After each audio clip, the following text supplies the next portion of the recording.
नमो अरिहन्ताणं नमो सिद्धाणं नमो आयर्याणं नमो वज्रायाणं नमो लोये सव्यसाहुनं मङ्गलं भगवान् वीरो मङ्गलं गौतमो गणी मङ्गलं कुन्दकुन्दार्यो जैन धर्मोऽस्तु मङ्गलम् सर्वमङ्गलमाङ्गल्यं सर्वकल्याणकारकं प्रधानं सर्वधर्माणां जैनं जयतु शासनं जैनं जयतु शासनं नमयोणजिनं वीरम् अनन्तवर्णानदंसनसहावं वोच्छामिनियमसारं केवली शुद्ध केवली भणिदम्।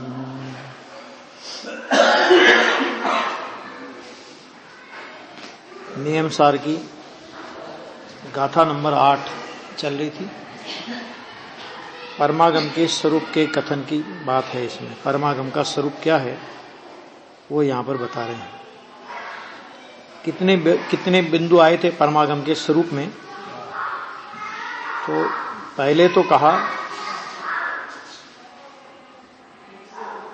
तीर्थंकर के मुख कमल से निकली वाणी, जो कि पहला विशेषण है उसका पूर्वापर दोष रहित एक, और दूसरा आया शुद्ध, और तीसरा आया उसे आगम कहा गया है। मैंने दो बातें मुख्य रूप से ली है। एक तो पूर्वापर दोष रहित होती है और एक वो शुद्ध होती है, और उसे कहा आगम, और उसने तत्वार्थ कहे हैं। किसने? आगम ने। आगम ने तत्वार्थ कहे हैं।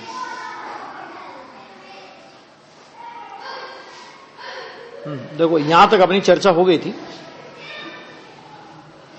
संसार यहां तक आ गया था ना। संसार समुद्र के महाभंवर में निमग्न समस्त भव्य जनों को हाथ का सहारा देता है। एक। अब इसके बाद देखो बहुत बढ़िया आया ये।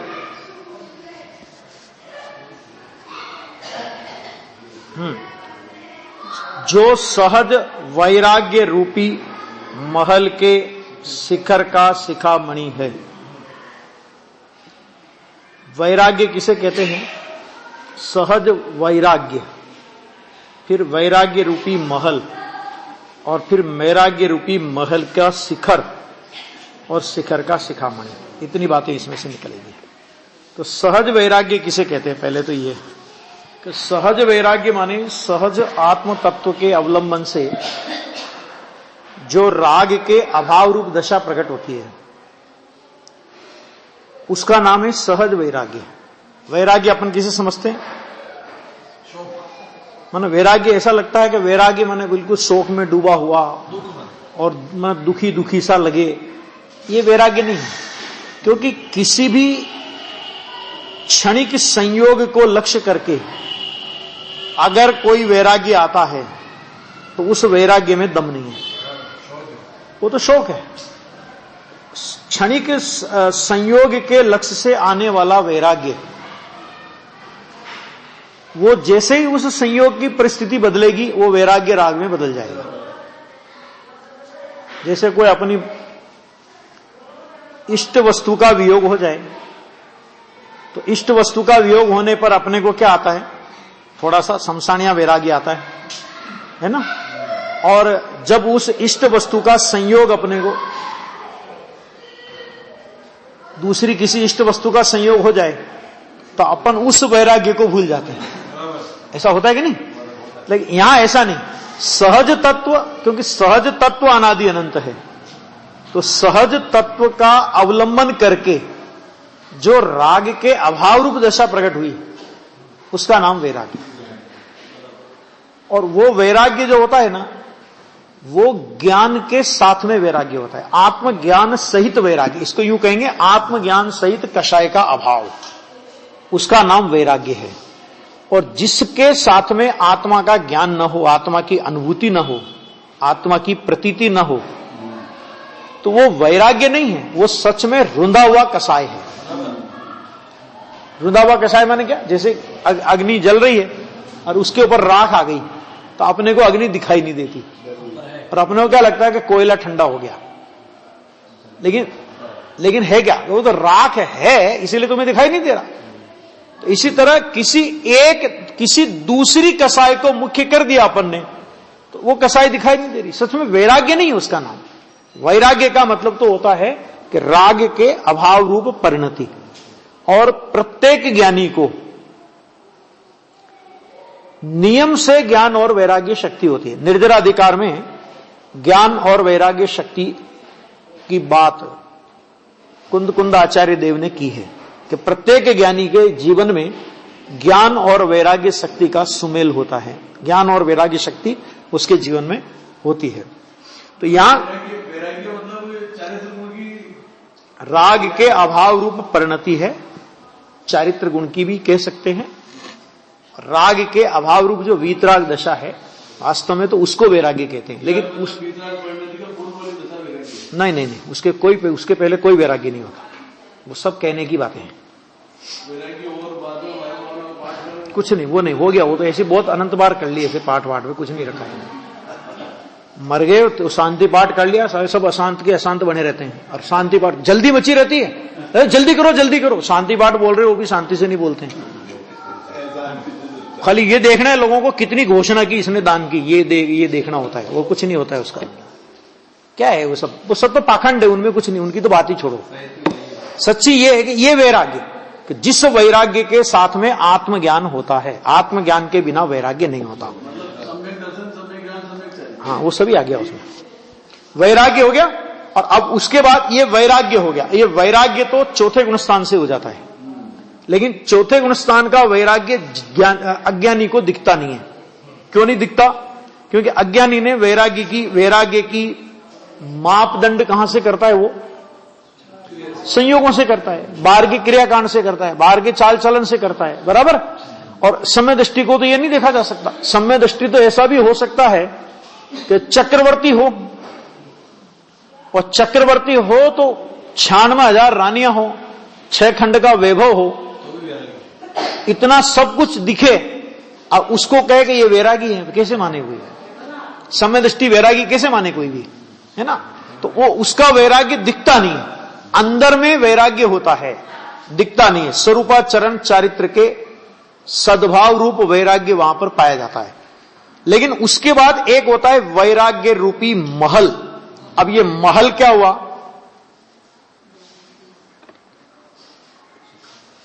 और महल का शिखर क्या हुआ? ये थोड़ा दिखने लगा, श्रावक दशा और मुनि दशा। और मुनिराज का वैराग्य तो ऐसा होता है कि वो तो बिल्कुल जैसे शिखर का शिखामणि, जैसे शिखामणि माने ऊपर लगा हुआ कलश एकदम दिखता है ना दूर से, ऐसे मुनिराज का वैराग्य तो बहुत दूर से, माने सामने से दिखाई दे, जिनकी मुद्रा को देख करके दिखाई दे, उसका नाम वैराग्य। माने ऐसा वैराग्य कि रागी जनों के संग से जैसे शेर से हिरण भगता है, ऐसे मुनिराज रागी जनों के संग से बचते हैं। वो संग करना ही नहीं चाहते, रागियों का संग करना ही नहीं चाहते, रागियों का संग उन्हें सुहाता ही नहीं। प्रसंग बना करके रागियों का संग करे, ये तो मुनियों का स्वरूप ही नहीं है। आ गया?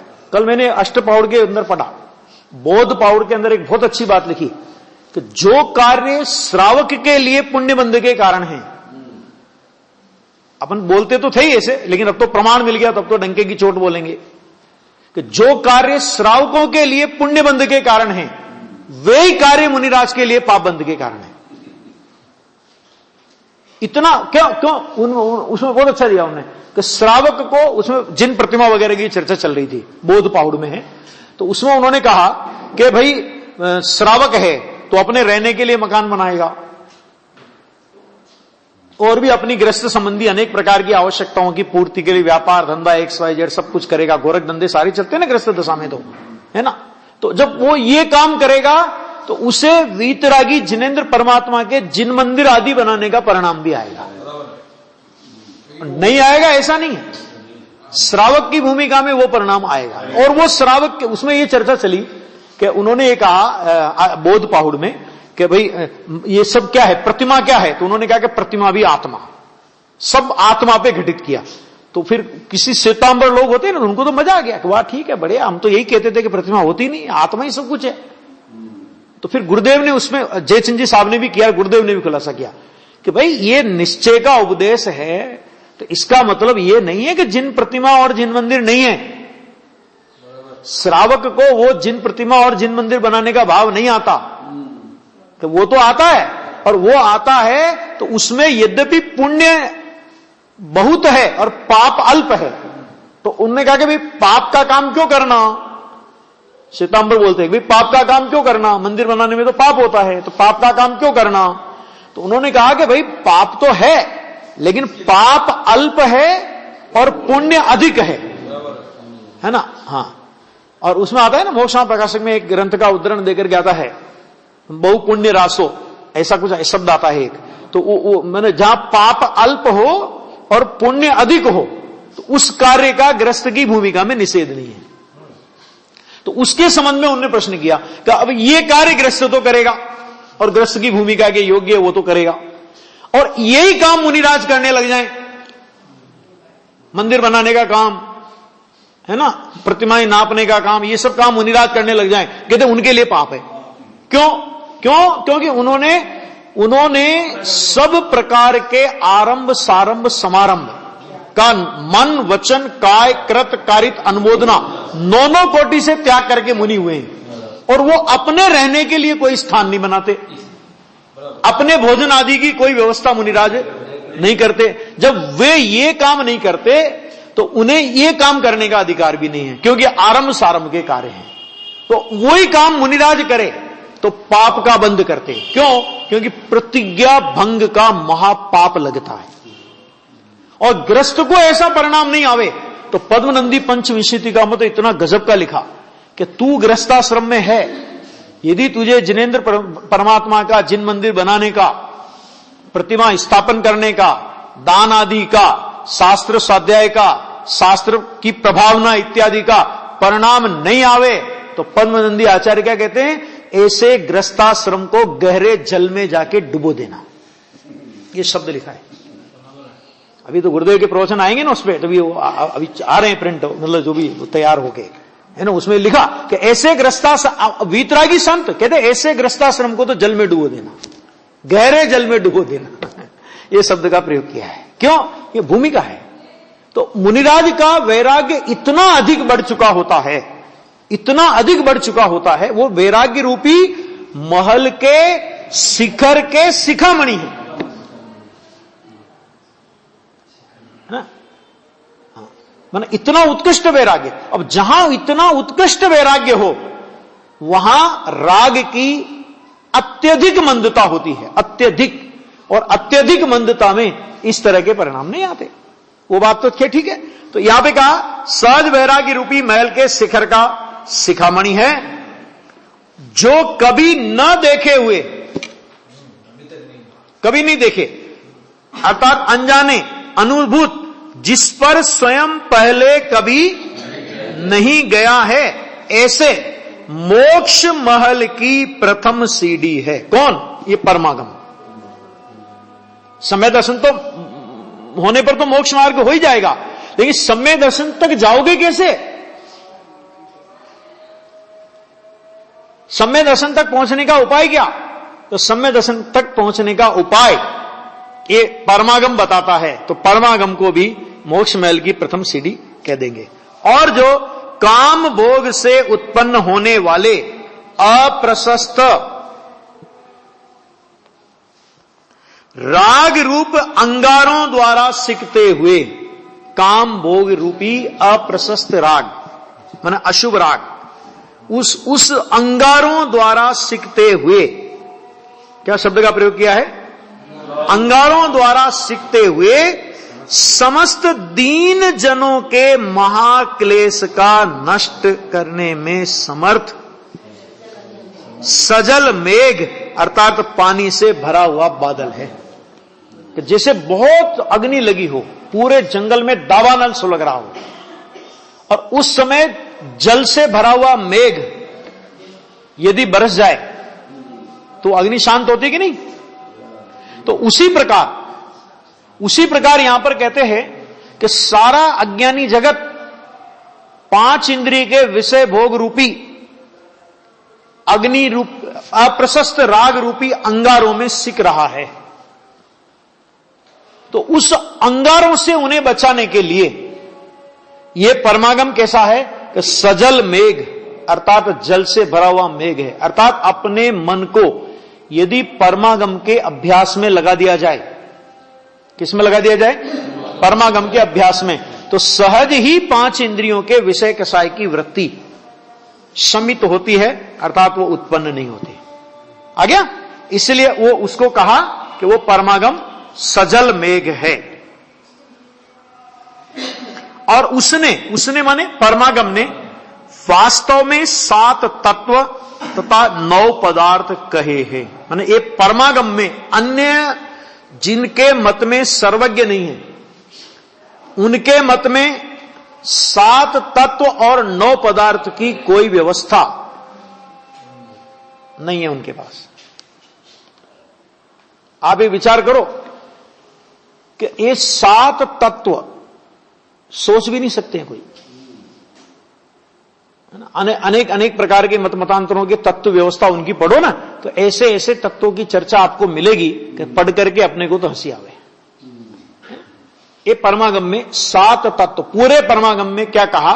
तो उन्होंने कहा 7 तत्व और 9 पदार्थ। वास्तव में इसमें सब आ गया, ये सारे परमागम का सार है। अब आगे देखो, इसी प्रकार आचार्य देव श्री समंतभद्र स्वामी ने रत्नकर्ण श्रावकाचार्य के 42वें श्लोक द्वारा कहा है कि रत्नकर्ण श्रावकाचार्य है ना, तो उस रत्नकर्ण श्रावकाचार्य के 42वें श्लोक में क्या कहा?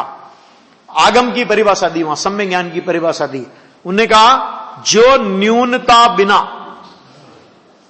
अधिकता बिना और विपरीतता बिना यथा तत् वस्तु स्वरूप को निसंदेह रूप जानता है, उसे आगमियों ज्ञान अर्थात सम्यक ज्ञान कहते हैं। 3 बातें आई सम्यक ज्ञान के संबंध में। क्या? न्यूनता बिना, अधिकता बिना और विपरीतता बिना। जैसा है उससे कम नहीं, उससे अधिक नहीं, उससे विपरीत नहीं।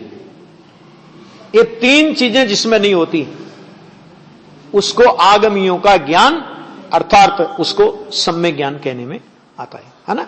अगर न्यूनता, अधिकता और विपरीतता, ये 3 दोष नहीं होने चाहिए, बराबर, उसको आगम कहा है ना।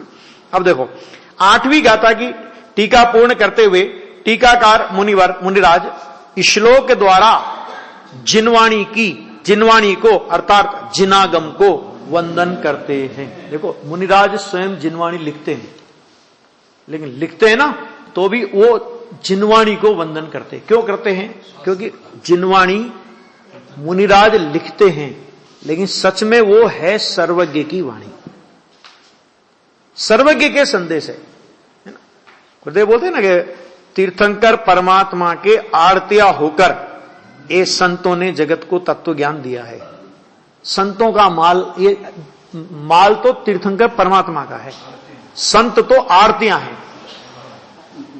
उन्होंने उनका माल अपने को बताया कि भाई भगवान ऐसा कहते हैं, भगवान का ऐसा कहना है। तो देखो यहां पे कहते हैं जो जिन वचन ललित में ललित है, ललित में ललित माने अत्यंत प्रसन्नता उत्पन्न करे, ऐसे अतिशय मनोहर है ना। जिन वचन सुनकर के भी अगर प्रसन्नता नहीं आवे तो फिर प्रसन्नता कहां आएगी? समझ आ गया? ललित में ललित, प्रसन्नता, अत्यंत प्रसन्नता उत्पन्न करे। क्यों? क्योंकि इसमें सुखी होने की बात है। किसकी बात है? इसमें सुखी होने की बात है। और जगत का कौन सा जीव है जो सुखी नहीं होना चाहता? सुखी होना चाहता है। तो सुखी होना चाहता है तो सुखी होने की बात सुनने में किसे प्रसन्नता नहीं आएगी? तो इसलिए कहा जिनवाणी ललित में ललित है, जो शुद्ध है। शुद्ध है का मतलब कल आया था ना, पाप क्रिया से रहित, मैंने पाप का शून्य आया था ना, तो इसलिए यहां पे शुद्ध। और फिर क्या कहा? जो निर्वाण के कारण का कारण है। ये आगे बात समझ में, वो आया था ना ऊपर जो आया था, देखो ऊपर शब्द आया था ना, एक मोक्ष महल की सीढ़ी, प्रथम सीढ़ी आया ना, तो मोक्ष महल की प्रथम सीढ़ी तो क्या सम्य दर्शन है ना। तो फिर सम्य दर्शन, जब मोक्ष महल की प्रथम सीढ़ी सम्य दर्शन है, और तुम यहां पर कह रहे हो परमागम को कि भाई सम्य दर्शन मोक्ष महल की प्रथम सीढ़ी है, लेकिन मोक्ष महल की प्रथम सीढ़ी जो सम्य दर्शन है उस तक पहुंचोगे कैसे? सम्यक दर्शन का स्वरूप और सम्यक दर्शन के विषय का स्वरूप किससे जानने में आएगा?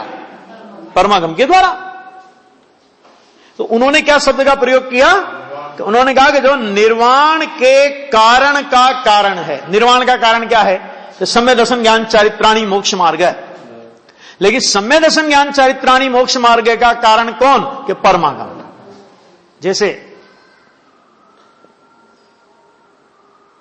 अपन को दिल्ली जाना है, तो दिल्ली जाने का कारण क्या है? कि ट्रेन में बैठेंगे तो दिल्ली पहुंच जाएंगे, लेकिन ट्रेन तक पहुंचना तो पड़ेगा ना पहले।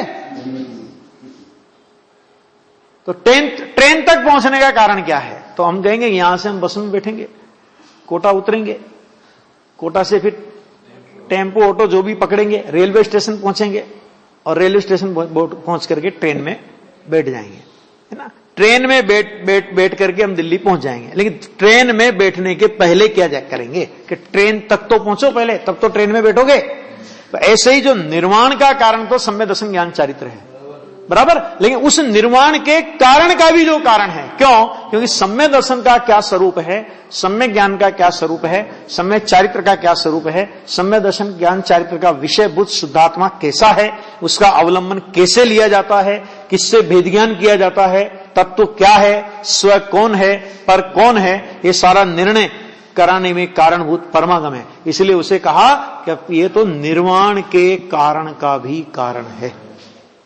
आ गया? फिर कहा जो सर्व भव्यों के करणों को अमृत है। कहा था अंजुलि पुट से पीने योग्य अमृत है, कहा था ना। तो भव्य जीवों के लिए अमृत।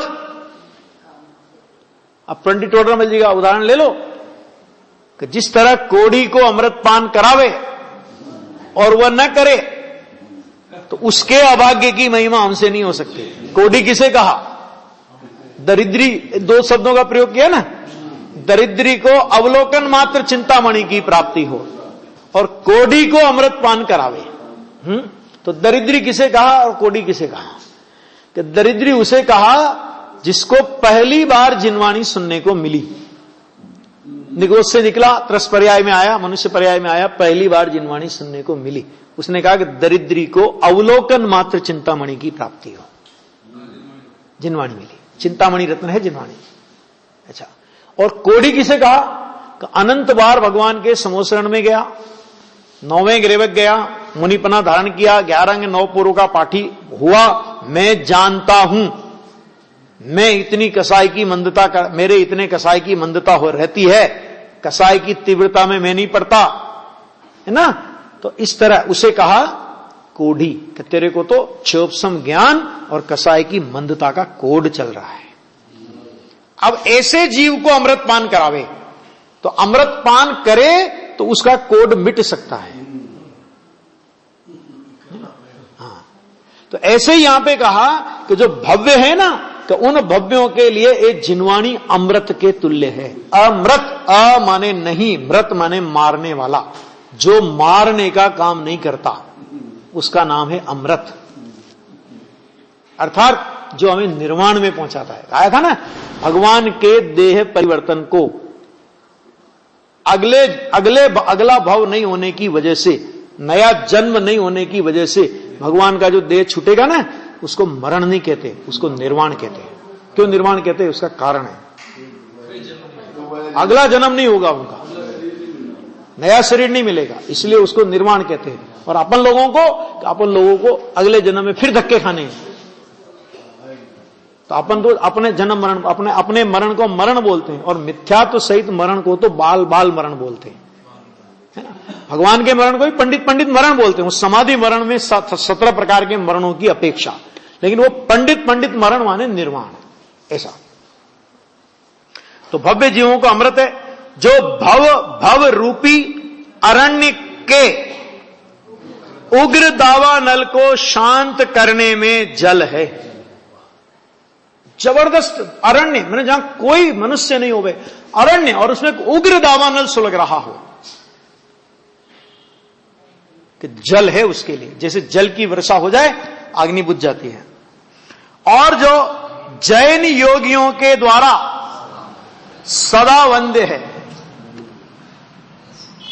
हाँ, ऐसे इस जिन भगवान के सदवचनों को, सम्यक जिनागम को मैं प्रतिदिन वंदन करता हूं। ये आचार्य, ये अपने टीकाकार मुनिराज ने इस तरह जिनवाणी को वंदन किया। अब इस व्यवहार समय दर्शन के विषयभूत दो का कथन हुआ, आप्त, तीर्थंकर और आगम का कथन हुआ, बराबर। अभी एक और बचा है, वो क्या है? तत्वार्थ, है ना। अब वो तत्वार्थ के बाद ये 9वीं गाथा तत्वार्थ, और फिर उसके बाद नियम सार की जो मूल विषय वस्तु है ना, मूल विषय वस्तु, उस मूल विषय वस्तु पर फिर वापस चर्चा आएगी। देखो, अरे हाँ, गाथा पढ़िए। जीवा पोगल काया धम्मा धम्माय काल आयासम तच्चत्ता इति भणिदा नाना गुण पज्जये हिम संयुक्ता।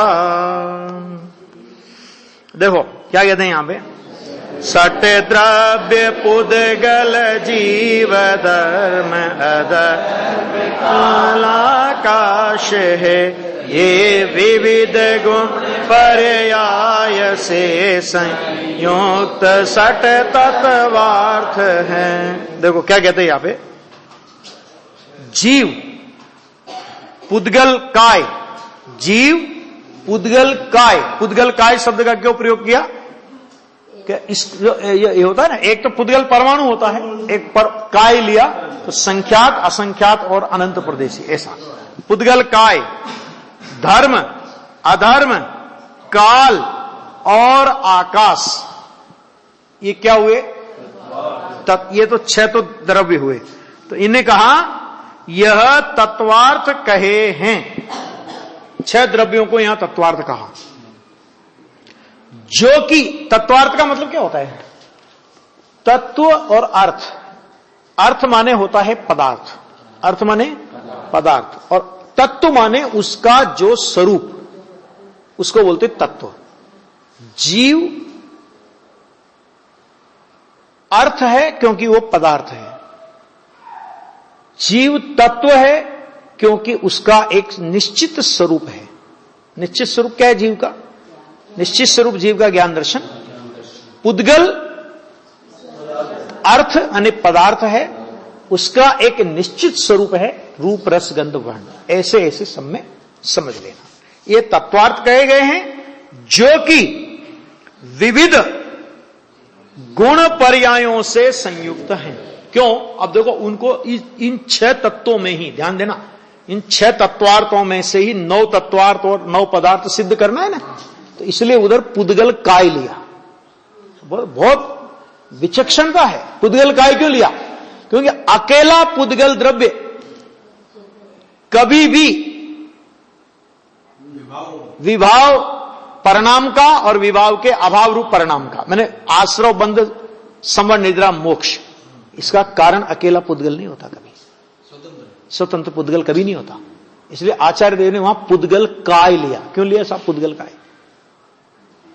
बुद्धिपूर्वक शब्द डाला है ना, देखो बुद्धिपूर्वक शब्द डाला है। देखो, जीवा पोगल काया, काया, काया का मतलब स्कंद रूप पुद्गल की बात कर रहे हैं हम। स्कंद रूप पुद्गल में स्वतंत्र परमाणु तो गर्भित है, लेकिन अगर परमाणु की चर्चा करते तो उसमें स्कंद गर्भित नहीं होता, और हमें यहां उसमें से तत्व निकालना है। आगे 7 तत्व और 9 पदार्थ निकालना है। तो 7 तत्व और 9 पदार्थ कैसे निकलेंगे? तो उन्होंने कहा विविध गुण पर्यायों से संयुक्त है। तो ये 6 द्रव्यों के गुण पर्याय और फिर इनके निमित्त नैमित्तिक संबंध में खड़े होंगे आश्रव बंध समन निद्रा और मोक्ष, जीव और अजीव। अजीव में आ जाएगा पुद्गल, और इनके निमित्त नैमित्तिक संबंध में ये तत्व खड़े होंगे। आगे बात समझ में, इस तरह सारा हिसाब लिया है।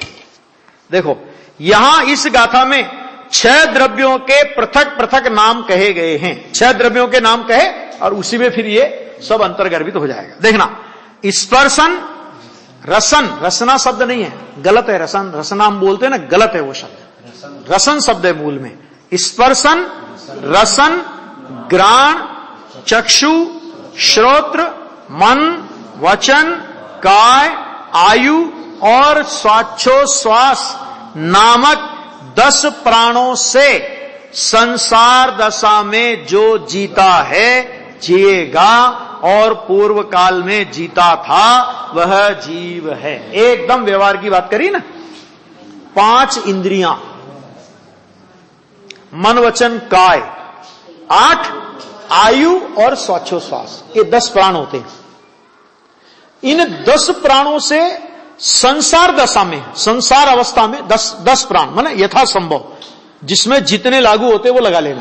तो उन 10 प्राणों से पूर्व काल में जो जीता है, अभी जीता है, भविष्य में संसार दशा रहेगी तब तक जिएगा, और पूर्व काल में जीता था, उसका नाम क्या है? जीव है। यह संग्रह नय कहा। संग्रह नय का मतलब क्या है यहां पे? कि सभी जीवों का एक संग्रह करके हमने ये 10 प्राणों की बात कही है। इसका मतलब क्या? कि सभी जीवों को 10 प्राण होते ही हैं, ऐसा नहीं है नियम। एकेंद्रीय जीव होते हैं तो एकेंद्रीय जीव को 4 प्राण होते हैं, ऐसे अलग अलग जीवों में अलग अलग होंगे। तो वो तुम सब में संग्रह करके लगाया, वो लगा ले। तिक्काले चदुपाणा इंद्रिय बल माऊ आण पाणो य व्यवहारासो जीवा निश्चय नय दोदु चेदना जिससे। ये 10 प्राणों की गाथा है द्रव्य संग्रह में। तिक्काले चदुपाणा, तीनों कालों में जीवों के 4 प्राण, वहां 4 प्राण को ऐसे विभाजित किया कि 5 इंद्रियों को 1 प्राण में ले लिया, मन वचन काय को 1 प्राण में ले लिया, आयु और स्वाच्छोश्वास को अलग अलग, ऐसे 4 प्राण। फिर उन्हीं का विस्तार करेंगे तो 5 इंद्रियां, 3 बल, आयु और स्वाच्छोश्वास, ये 10 प्राण। और फिर उन्होंने क्या कहा? संसार दशा में जीता है। और वहां पर क्या कहा द्रव्य संग्रह में? तिक्काले चदुपाणा इंद्रिय बल माऊ आण पाणो य व्यवहारासो जीवा। ये व्यवहार नहीं से जीव के प्राण है। वहां व्यवहार नहीं से जीव के प्राण कहा और यहां संसार दशा में इससे जीव जीता है, ऐसा कहा। बात एक ही होगी, है ना। और निश्चय नय दोदु चेदना जस्सा, निश्चय नय से जीव का एक प्राण है और उस प्राण का नाम है चेतना प्राण। बराबर, ये सब है। तो ये आ गया। संग्रह ने क्यों कहा? संग्रह ने माने सभी जीवों का एक साथ कथन किया ना। तो सभी जीवों का एक साथ कथन करने की अपेक्षा से 10 प्राणों से जीता है, जिएगा और जीता था। तो अब उसमें लगा लेना किस जीव को कितने प्राणों का संयोग होता है। वो एक इंद्री से लगा करके असंगी पंचेंद्री तक 9 प्राण और संगी पंचेंद्री को 10 प्राण, ऐसे एक एक जीव का चार्ट है, वो देख लेना। और उसमें एक बात कही कि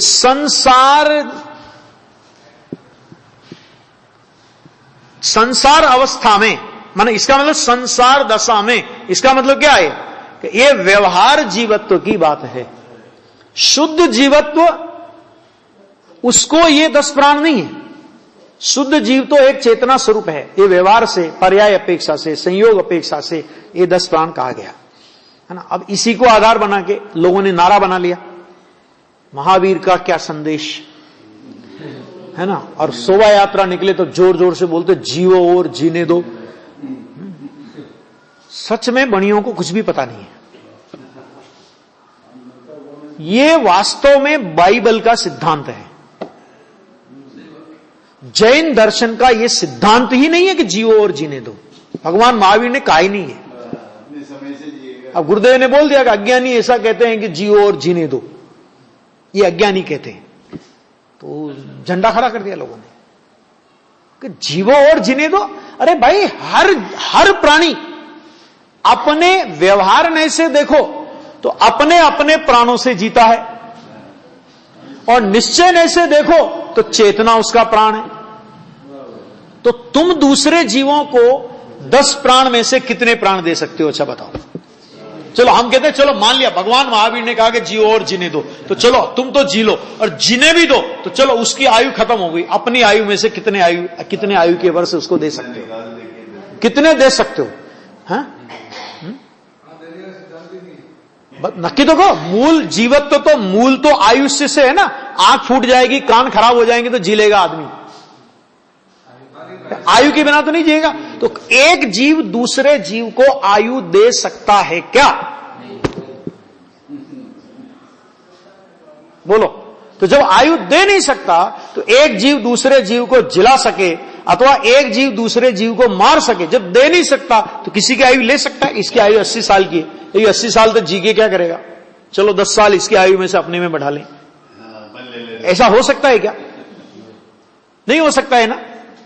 तो तब फिर उस बात का मतलब क्या जो हम भगवान महावीर के नाम पर चलाते जुल्स में जोर जोर से उस बात को बोलते हैं कि जहां अन्य मत वाले भी हमारे इन नारों को सुनकर के जैन धर्म की ये शिक्षा ग्रहण करते हैं कि जियो और जीने दो, ये जैन धर्म का सिद्धांत है। माने हम जैन दर्शन का उल्टा प्रदर्शन लोक में क्यों करते हैं? आया तो फिर क्या करें? मरो और मारो? तो मार ही नहीं सकते। तुम अपने प्राण से जियो और दूसरे जीव को अपने प्राण से जीने दो, तुम उसको डिस्टर्ब नहीं करो, वो तुम्हें डिस्टर्ब नहीं करे, वस्तु व्यवस्था है। क्यों? क्योंकि एक जीव दूसरे जीव को मारता है, बचाता है, सुखी करता है, दुखी करता है, बांधता है, छुड़ाता है। ऐसा मानना अज्ञानी का मत है। निज आयु से जीवित रहे यह बात जिनवर ने कही, तू आयु हर सकता। आया कि नहीं? सारी गाथा आई नहीं ऐसी? समय सार का पूरा बंद अधिकार केवल इस बात को समझाने के लिए कुंद आचार्य ने लगा दिया कि एक जीव दूसरे जीव को मार नहीं सकता, बचा नहीं सकता, सुखी नहीं कर सकता, दुखी नहीं कर सकता, है ना। तेरा भाव पर में अकिंचित कर है और तेरे को अहित कर है। तूने मारने का भाव किया तो तेरे भाव से कोई मरेगा नहीं और तुझे पाप बंधेगा। तूने बचाने का भाव किया तो तेरे भाव से कोई बचेगा नहीं, तूने व्यर्थ में पुण्य बांध लिया। तो कैसा पुण्य तो बांधा? अरे पुण्य क्या बांधा? वजन बांधा ना, आगे कि नहीं आगे। वो जिस बात का निषेध करने के लिए कुंद आचार्य देव ने पूरा बंद अधिकार लगा दिया, और वही बात चलती है फिर भी। महावीर का क्या संदेश? जियो और जीने दो, है ना भाई साहब। ये महावीर का संदेश नहीं है, बाइबल का संदेश है। नहीं है ना, किससे बढ़िया नहीं। क्या सत्य क्या है? बढ़िया घटिया का काम नहीं चलता है। सत्य क्या है? महावीर के नाम पर आप कुछ भी ठोकोगे क्या? किसी भी झूठ को महावीर के नाम पे पेल दो, यहाँ का न्याय हुआ। अहिंसा का मतलब ये नहीं है। अहिंसा का मतलब ये है कि अपने में रागादि भाव की उत्पत्ति नहीं होना और किसी जीव को मारने का परिणाम नहीं होना, वो व्यवहार अहिंसा है। पर जीव के मरने और बचने से हिंसा और अहिंसा का कोई संबंध नहीं है। आगे बात समझे। निश्चय अहिंसा अपने में रागादि की उत्पत्ति नहीं होना, और व्यवहार अहिंसा किसी जीव को मारने का परिणाम अपने में नहीं होना। क्या कहा? उसका नाम व्यवहार अहिंसा। अपने आत्मा से बाहर ना तो हिंसा है और ना तो अहिंसा है, परिणाम में है। और हमने कहा जोड़ा कि दूसरे जीव को मारना माने हिंसा, दूसरे जीव को बचाना माने अहिंसा। कि पहले ये तो नक्की करो कि तुम मार सकते हो कि नहीं मार सकते हो, बचा सकते हो कि नहीं बचा सकते हो। अभी आपकी दुकान में कोई आदमी आया, दिवाली के टाइम पे आया कि भैया मुझे वो रंग चाहिए सींग पर करने के लिए, बढ़िया कॉम्बिनेशन देना, ऐसा लगे।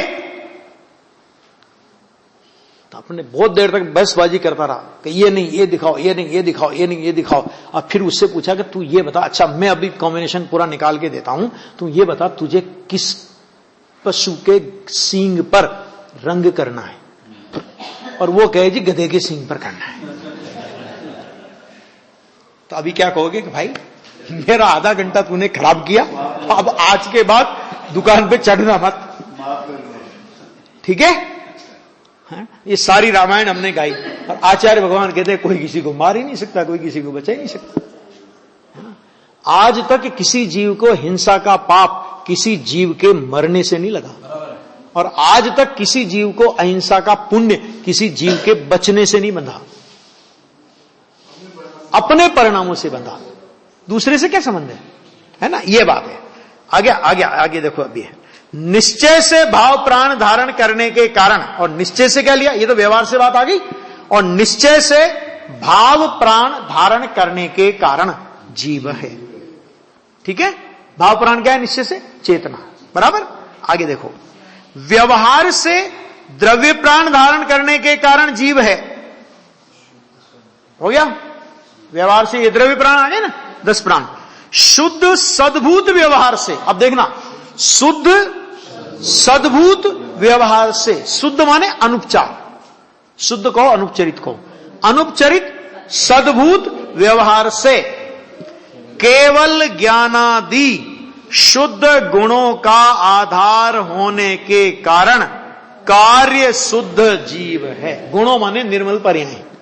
देखो यहां पर क्या होगा, नियम सार में एक और शैली है, जहां वो पर्याय शब्द का प्रयोग करें, क्या, जहां वे पर्याय शब्द का प्रयोग करें वहां प्राय व्यंजन पर्याय का प्रयोग करते हैं। वो व्यंजन पर्याय उसका वाच्य होता है, और जहां इस तरह गुण शब्द का प्रयोग करें वहां पर उसका वाच्य अर्थ पर्याय होता है। नियम सार में बहुतायत से शैली ये है, बराबर। तो यहां पे क्या कहा, शुद्ध सद्भूत व्यवहार ने, शुद्ध सद्भूत व्यवहार ने, अनुपचरित सद्भूत व्यवहार ने से केवल ज्ञानादि शुद्ध गुणों का आधार होने के कारण, माने शुद्ध गुणों का आधार माने जीव द्रव्य आधार, और केवल ज्ञानादि निर्मल गुण, गुण माने परिणति, वो हुई आधे, तो उनका आधार होने के कारण जीव को क्या बोलेंगे, कार्य शुद्ध जीव है। कार्य शुद्ध जीव की परिभाषा की है, प्रत्येक जीव शक्ति अपेक्षा से शुद्ध है, अर्थात सहज ज्ञानादि सहित है, इसलिए प्रत्येक जीव कारण शुद्ध, आगे के पेज में फुटनोट है, कारण शुद्ध जीव है, बराबर। जो कारण शुद्ध जीव को भाता है, उसी का आश्रय करता है, वह व्यक्ति अपेक्षा से, मतलब पर्याय में प्रकटता की अपेक्षा से केवल ज्ञानादि सहित होता है। स्वभाव से तो है, लेकिन उस स्वभाव का आश्रय करे तो पर्याय में केवल ज्ञानादि सहित होता है, अर्थात कार्य शुद्ध जीव होता है। वहां क्या कहा था, वहां क्या कहा था, कारण शुद्ध जीव है, यानी कारण शुद्ध जीव तो त्रिकाल है, और उस त्रिकाल कारण शुद्ध जीव का आश्रय करे तो केवल ज्ञानादि सहित होता है, तब कार्य शुद्ध जीव होता है, यानी कार्य शुद्ध पना ये नया प्रकट होता है, और कारण शुद्धता वो त्रिकाल विद्यमान है। आ गया, विद्यमान है, उसका आश्रय करे तो नई प्रकटता होती है, बराबर।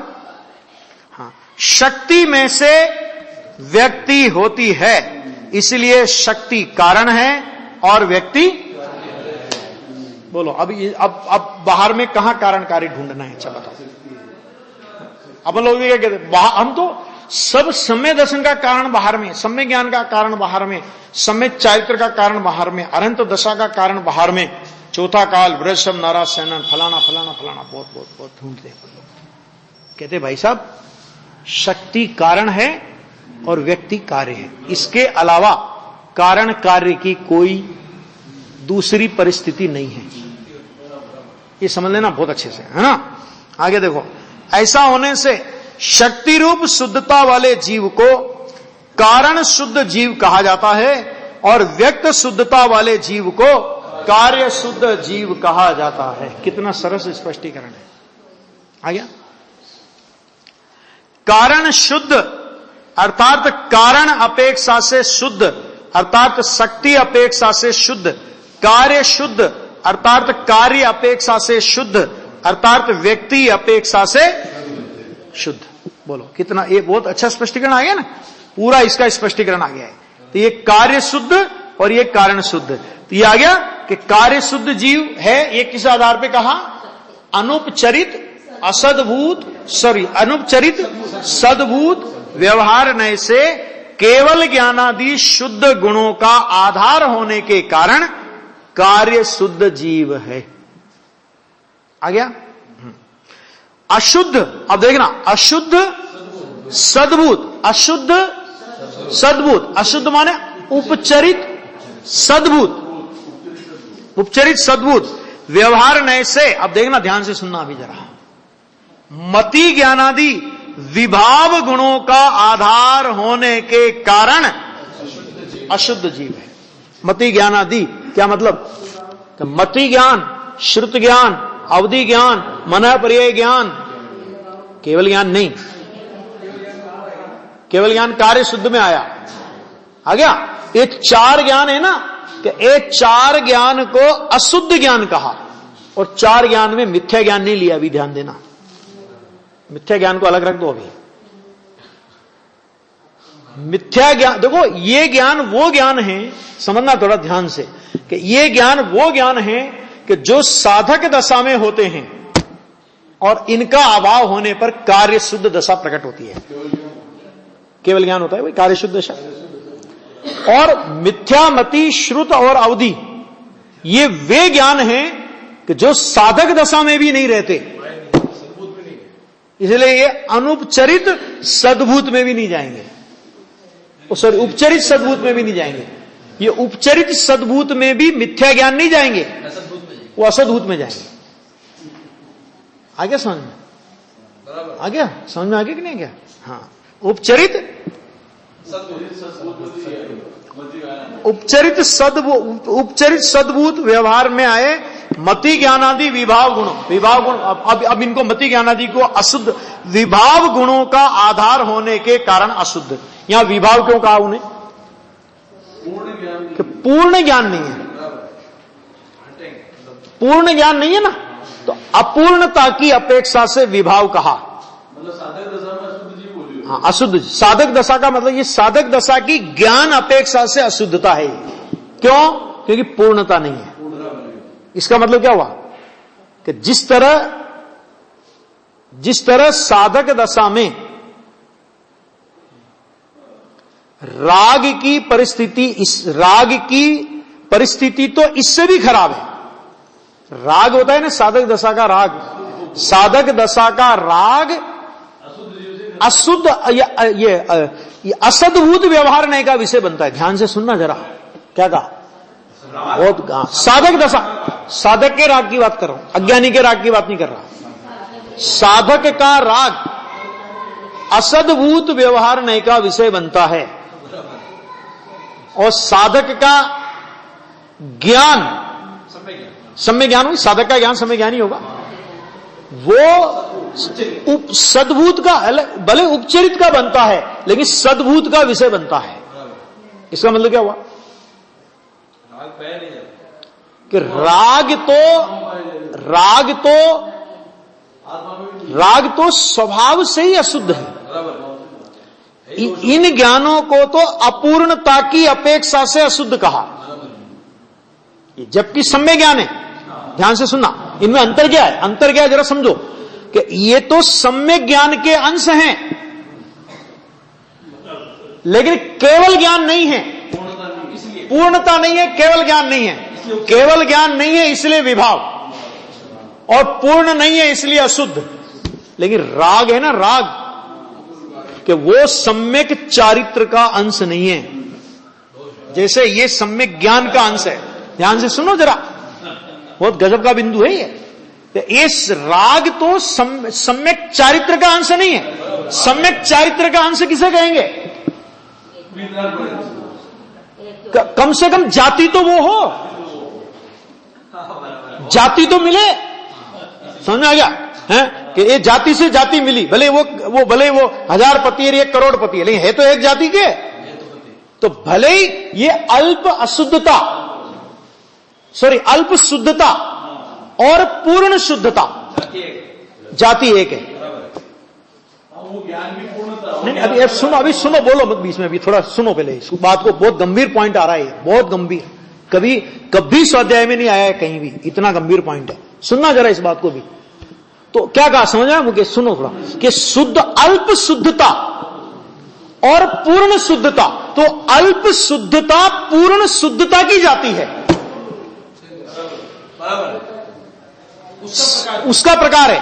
और राग है ना, राग कौन सा, अशुभ राग की बात नहीं कर रहा, मुनि राज को अनुव्रत महाव्रत का और श्रावक को अनुव्रत का जो राग है, कि वो अनुव्रत और महाव्रत का राग सम्यक चारित्र की जाति नहीं है, इसलिए वो असद्भुत है, इसलिए वो असद्भुत है। वहां साधक दशा का राग असद्भुत व्यवहार में जाएगा, और साधक दशा की अल्प शुद्धता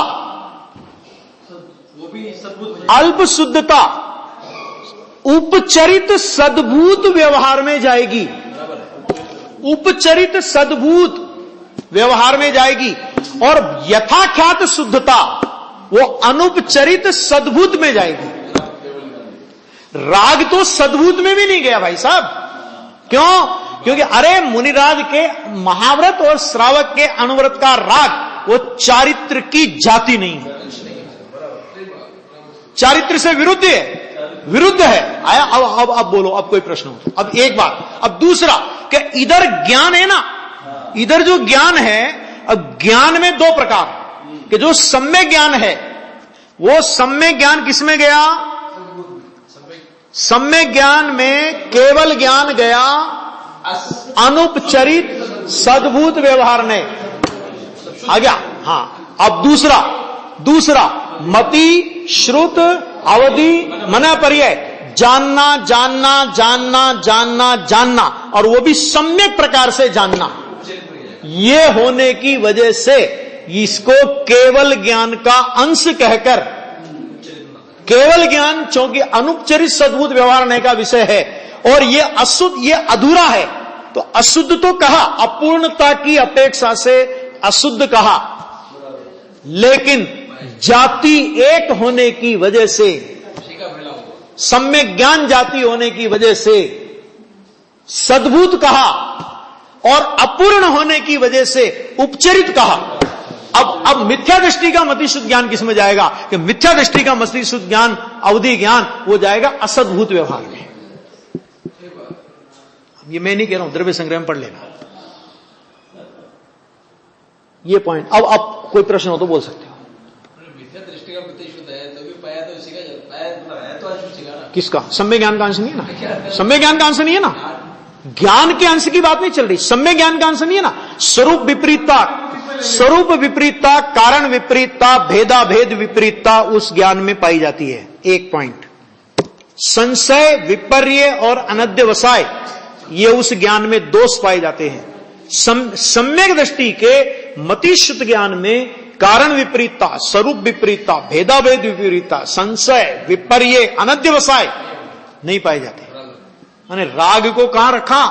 कि राग को उन ज्ञानों की पार्टी में रख दिया, उधर रखा था असद्भुत। हाँ, ये परद्रव्य जैसा ही है, अध्यात्म में यही परद्रव्य है। अध्यात्म में स्वद्रव्य परद्रव्य की व्याख्या क्या? कि जिसका अभाव हो जाए वो परद्रव्य निकल जाएगा ना, राग भी निकल जाता है, और राग तो चारित्र की पूर्णता होगी तब निकलेगा, लेकिन मिथ्या दृष्टि के मतिशुद्ध ज्ञान की हालत तो और खराब है। क्यों? क्योंकि वो तो साधक दशा में सम्यक ज्ञान, भले ही वो अभी अशुद्धता रूप परिणम रहे हैं, तब भी अभाव हो गया उसका, है ना। उसके लिए तो ज्ञान की पूर्णता की भी आवश्यकता नहीं, राग के अभाव के लिए तो चारित्र की पूर्णता की आवश्यकता है, लेकिन मति कुश्रुत कु अवधि के लिए तो केवल ज्ञान की भी जरूरत नहीं है। सम्य ज्ञान, मतिशुद्ध ज्ञान होएगा तो भी वो चला जाएगा। पॉइंट समझ आ गया? बहुत गजब का पॉइंट है, बहुत यानी इतना अद्भुत कि हम लोग तो चारित्र का, अरे वो तो, अरे भाई साहब वो चारित्र की, राग चारित्र की जाति नहीं है, तुम क्या बात करते हो? वो तो अवरोधक है, चारित्र की जाति नहीं, चारित्र से जाति नहीं, इतना नहीं, विरुद्ध जाति है। एक आश्रव बंध है और एक सम्मान निद्रा है। आश्रव है वो राग है, राग रूप चारित्र है, वो बंध को साधता है, और सम्मान निद्रा रूप जो शुद्धि का अंश है कि वो मोक्ष को साधता है। बोलो अभी कितना अंतर हुआ, एक मोक्ष को साधे और एक बंध को साधे, तो दोनों की जाति एक हो जाएगी। 36 का आंकड़ा है उनमें, तो एक साथ होते हैं, रह सकते हैं, रह सकते हैं, लेकिन एक नहीं हो सकते, इतना जाति विरुद्ध है। अरे इसीलिए तो नियम सार में पहले नंबर में कह दिया ना भैया, क्या कहा, व्यवहार सम्य दर्शन ज्ञान चारित्र के अभाव के लिए सार शब्द का प्रयोग किया है। ऐसी थोड़ी कह दिया, कोई वजन होगा उस बात के पीछे। आया पॉइंट समझ में आया कि नहीं? आया ना व्यवहार समय, तो वो राग की जाती हुई ना, राग की जाती हुई, इसलिए कह दिया। चलो अभी हो गया, टाइम तो ज्यादा हो गया आज।